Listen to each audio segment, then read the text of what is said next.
Bonsoir, bonsoir à tous, bienvenue sur BFM TV, il est 19h04, ce soir bien évidemment la grogne des agriculteurs. J'ai la chance d'avoir sur le plateau Alexis Le Poulinec, vous êtes spécialiste en twerk appliqué, diplômé de l'université de Bourg-la-Reine. On salue évidemment Brigitte Macron, bonsoir monsieur Le Poulinec. Bonsoir à tous les téléspectateurs. Merci de me recevoir. Merci, bonsoir. Tout le plaisir est pour nous. J'ai également Nicolas Vidalovic. Vous êtes l'auteur de Gabriel Attal, Génie ou Divinité, une biographie un petit peu piquante sur la personnalité de notre Premier ministre. Hein. Vous avez osé cette critique de le comparer à Dieu ou à Jésus, et c'est vrai que le débat fait rage en toute objectivité littéraire.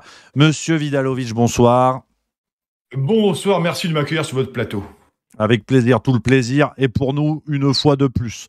Donc aujourd'hui, le débat, nos spectateurs le connaissent, je le crois, c'est bien évidemment la situation des agriculteurs. La question, elle est simple, faut-il tirer à balles réelles ou tous les tuer, hein? Question journalistique bien évidemment. Monsieur Le Poulinec, on commence avec vous s'il vous plaît.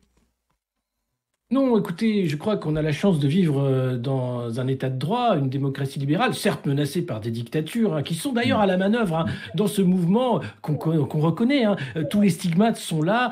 Ces agriculteurs sont manipulés par des trolls pro-russes, anti-vax, antisémites et d'extrême droite. C'est à peu près évident. Il y a là d'ailleurs tous les marqueurs de ces mouvements organisés par l'étranger pour déstabiliser une République française bien dans ses bottes, forte, qui défend des valeurs, que ce soit par la baisse du chauffage, les politiques de sobriété subies, mais aussi les politiques antisociales qui sont là pour le progrès. Donc je crois qu'il n'est pas question ici de tuer des êtres humains, puisque nous sommes civilisés, nous. En revanche, oui, il faut faire attention, parce que ne soyons pas dupes. Derrière, c'est encore la main des mêmes, toujours les mêmes, qui sont à la manœuvre, que ce soit sur les réseaux sociaux, mais aussi dans la vie réelle. Ils ne sont pas contents. Pourquoi ? Eh bien, parce qu'ils sont poussés par des puissances étrangères pour faire en sorte que la France soit encore une fois attaquée de l'intérieur. Et ça, c'est pour moi quelque chose d'insupportable. Et j'espère que nos téléspectateurs et téléspectatrices en sont conscients.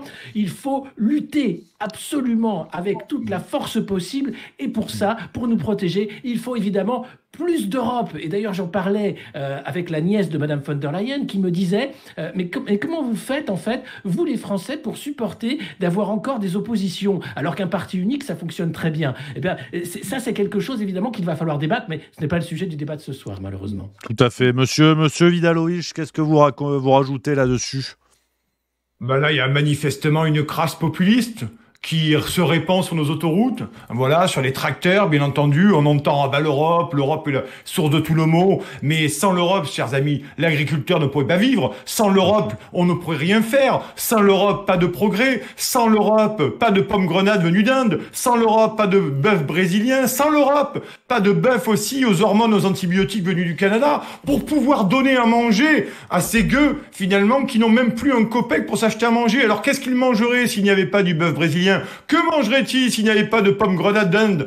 Que mangerait-il ? Donc finalement, l'Europe, sans l'Europe, pas d'agriculture. Et finalement, et sans Europe, et si nous n'avions pas l'Europe, il y aura encore plus de populistes dans ce pays, bien entendu. Et on se retrouve face à des gens qui ne comprennent pas toutes les subtilités de ce progressisme glorieux que Emmanuel Macron est le parangon absolu. Oui, vous avez parlé de mon livre, Gabriel Attal, Jésus ou Dieu. Oui, et on a cette chance inouïe, je vous le dis ce soir en vérité. Nous avons cette chance inouïe d'avoir ces gens-là à la tête du pays, d'avoir ces gens qui protègent les Français avec Ursula von der Leyen, bien entendu, à Bruxelles. Ces gens sont notre couverture sociale, sont notre bouclier contre le populisme, contre les trolls, contre les poutinolâtres, contre les extrêmes, contre les complotistes, les antivax. Voilà la réalité de ce pays. Et ceux qui ne veulent pas comprendre, ils resteront sur le bord du chemin. Ils seront même pas dans la poubelle recyclable du déchet. Voilà la réalité de ce pays. À après, je n'appelle un peu de mesure aussi, que ces gens se rendent compte une bonne fois pour toutes dans quelle chance nous avons de vivre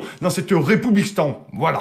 Complètement d'accord, monsieur Vidalovic. D'ailleurs, je souligne parce que nous avons été rattrapés par l'Arcom, encore une officine soviétique. Je suis dans l'obligation de rappeler le dossier qui pèse sur vous, monsieur Vidalovic, en tant que chroniqueur. Vous êtes au centre d'un trafic d'organes, trafic d'argent, détournement de fonds à hauteur de 8 milliards d'argent public, mais député d'Ille-et-Vilaine. Voilà, donc voilà, naturellement, vous avez été blanchi et vous avez été condamné par la Cour de justice de la République. Deuxième question, évidemment, que j'ai envie de vous poser, je vous la pose naturellement, parce que c'est quand même moi le présentateur.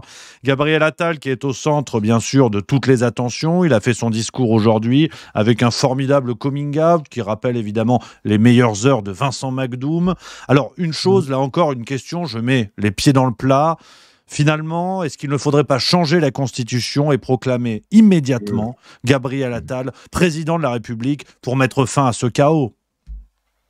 Alors, non, vous oubliez un peu vite tout de même qui est le président de la République.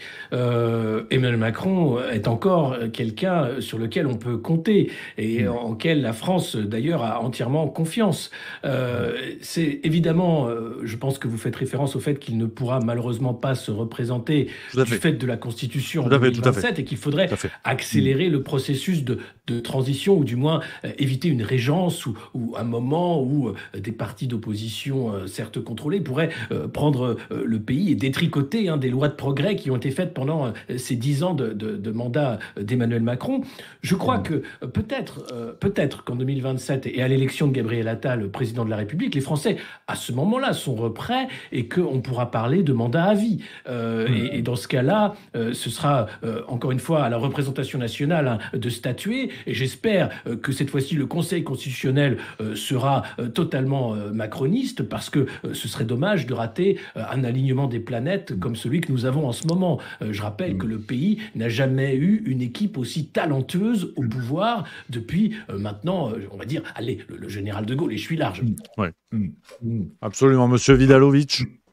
Vous savez que je suis le dossier du parti unique monarchiste, bien entendu, et je peux que souscrire, bien entendu, à ce que vient de dire mon interlocuteur. Il faudrait se passer, à un moment donné, de tous les fariboles des élections. On perd du temps, puis, vous le savez, chers amis, les gens ne savent vraiment pas pourquoi ils votent. On leur pose une question, ils répondent à côté. Ils ne comprennent pas toutes les subtilités de notre Constitution, des décisions qu'ils ont prises supranationales, bien au-delà de leur intelligence, vous savez, un peu exiguë, un peu étroite, et finalement, il faudrait aller vers un changement majeur de la Constitution, laisser, bien entendu, le Conseil constitutionnel avec ce magnifique, formidable égérie de Laurent Fabius qui nous casse tellement service pays par-delà le passé, et bien entendu, de manière à accélérer la transformation pour que ce pays devienne plus moderne, plus beau, plus sexy, plus séduisant, vraiment quelque chose, une force politique unique qui permettrait de redonner à la France tout son atour qu'elle a perdu depuis très longtemps à cause, il faut le dire, à cause des élections, à cause de la démocratie, qui ralentissent les projets, les processus. Ça suffit maintenant, il faut continuer à avancer dans un monde qui nous tend les bras et dans lequel nous sommes encore sur le bord de la route à cause, bien sûr, de la démocratie, chers amis, et des citoyens qui n'en sont vraiment plus puisqu'ils ne savent jamais trop pourquoi ils votent, ces gens-là. Complètement d'accord, messieurs, je vous coupe.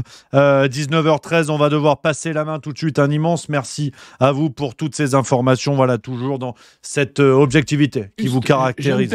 Je vous en supplie. J'aimerais, je me sens un peu poète, faire un petit poème pour aider Dame Brigitte dans sa collecte de piécettes jaunes pour sauver nos hôpitaux où des branleurs ne font rien et laissent les États. Bon, bref. Alors voilà, chère Brigitte, merci pour tout ce que tu fais pour ce pays. Sans toi, nous serions tout petits. Grâce à toi, nous sommes grands. Qu'ils vivent 10 000 ans. Voilà. Excusez-moi, petit problème de zigounette, c'est bluffant. Ce que vous avez écrit, monsieur Poulinec, monsieur Le Poulinec, bravo. Pour moi, c'est le prix Nobel. C'est extraordinaire ce que vous faites, bravo. La France vous dit merci, monsieur. En toute humilité. En toute humidité, même j'ai envie de dire, je connais l'état de mon slip. Merci à vous, messieurs, d'être intervenus ce soir. Tout de suite, Laurent Ruquier qui reçoit dans son émission Pierre Palmade pour son nouveau livre Éloge des plaquettes de frein et immédiatement la météo par Nordal Lelandais. Merci, messieurs.